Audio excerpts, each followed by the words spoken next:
everyone. Today I'll be talking about AI-assisted social engineering in cyber warfare.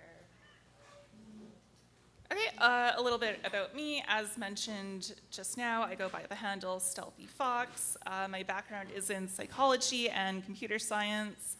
I have two pets, a dog and a cat. I don't work directly in security. I've been in IT for several years, but security and security education is a passion of mine. Okay, so for today's agenda, I recognize that political stuff can be a hot button topic for some people, so please know I'm not attacking anyone about their beliefs. I just want to point out some ideas and try to remain neutral. AI, social engineering, and cyber warfare on political systems is a huge issue right now, and I created this talk to get people thinking about it and how we can help make more ethical decisions about AI.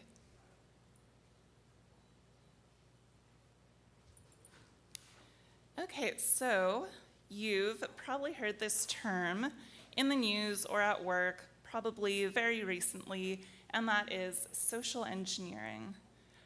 What it is, it's a broad range of attacks, and it uses human interaction, whether it be online, in person, or on the phone.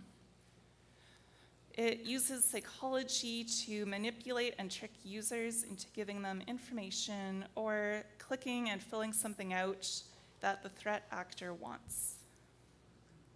Phishing is probably the biggest one, and that's when one sends fraudulent emails or messages to get victims to send in information. It's a relatively easy thing to do. Some emails are very clearly phishing attempts, but some are more well hidden. You might have to do a second take, like hover over the link. Vishing is by phone, and with AI, it's becoming a huge issue, especially for grandparents. You might have heard about the grandparent scam where they use a soundbite of their grandkid to, get them to give them money or credit card information. And even less sophisticated ones are a bit menacing. Back when I used to actually answer phone calls, I would get a twinge of fear even though it was a very obvious fake call, like, this is the police, you're going to jail. For just a few seconds, it incites panic in you. Okay, and it really works very well because it targets human emotions. We tend to trust, fear, or oblige to orders. Some phishing emails, as mentioned, are getting pretty sophisticated. So an example, maybe you're at a job and a customer sends an email for an urgent invoice notice. Maybe people not here, but other people are likely to click it without questioning because you don't want to get blamed for a customer missing an invoice, for example.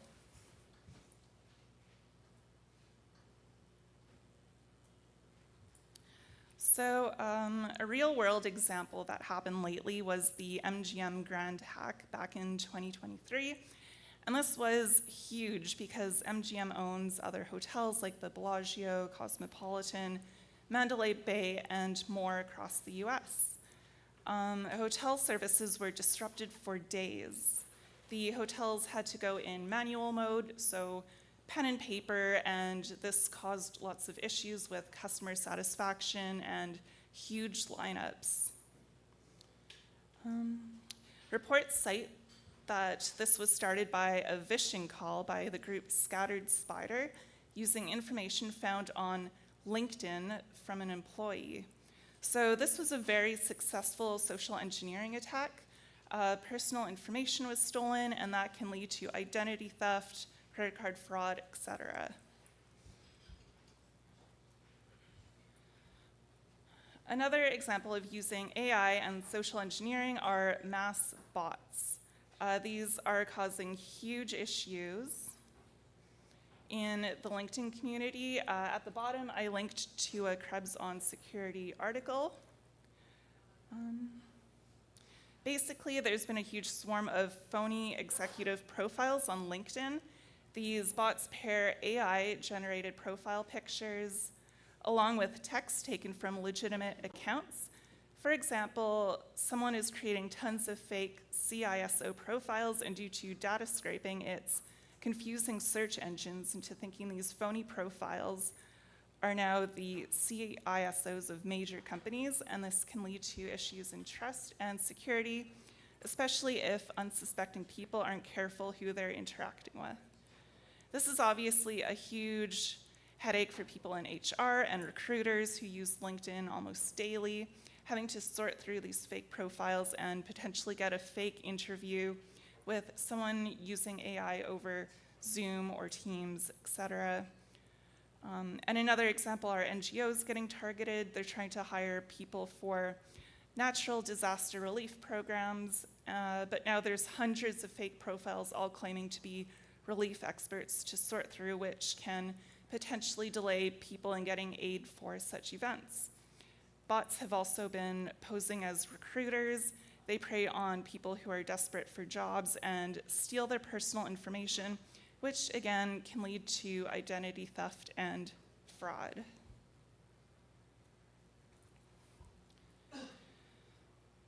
So Keir Starmer, who is the UK opposition leader, was hit by a deepfake scandal back in 2023. An AI-generated audio clip showing the UK opposition leader verbally abusing staff was debunked as fake. This clip circulated on social media and was analyzed and found likely manipulated with added background noise to evade detection. Even if debunked, this ideal is already seated in voters' minds. Senator Ben Cardin of the US was recently targeted by a deepfake of former Ukrainian foreign minister over a Zoom interview. Fortunately, the interview was cut short when the deepfake raised suspicions with some unusual questions. Another example, Amazon's Alexa was found to provide politically biased responses when asked about the 2024 presidential candidates. It refused to give reasons to vote for Donald Trump, citing neutrality, while offering detailed endorsements for Kamala Harris. Amazon labeled the discrepancy an error and reportedly corrected it. But no matter which side you're on, this is still a big disruptor to democracy. British female politicians are victimized by deepfake pornography. And as someone mentioned yesterday, it seems like we've just taken the 20 years of cybersecurity and threw it out the window. No one should be able to create deepfake pornography of real people and spread it around. We definitely need to create ethical rules around AI yesterday.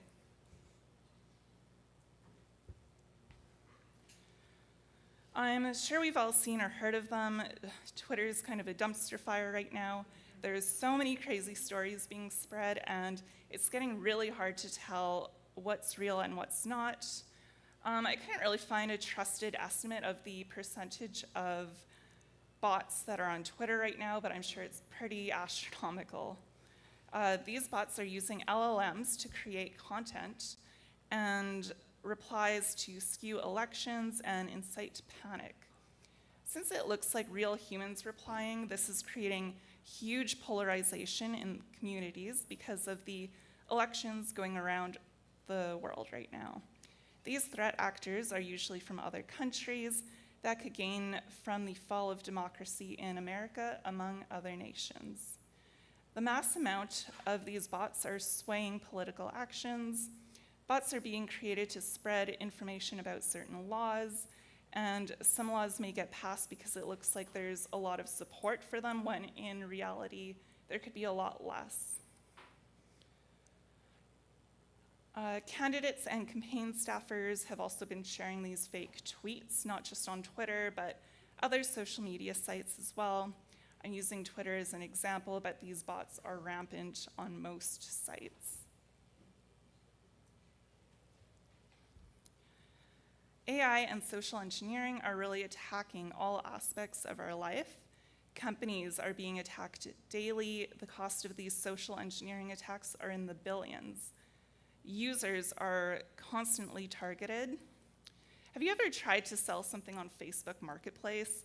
These bots are quite lifelike, and I know several people who have been scammed this way, especially now that they can leverage the use of LLMs. As mentioned earlier, political parties are under attack from deep fakes and fake news. This gets spread around very quickly, and even when it's debunked, the damage is already done. Social media communities aren't what they used to be.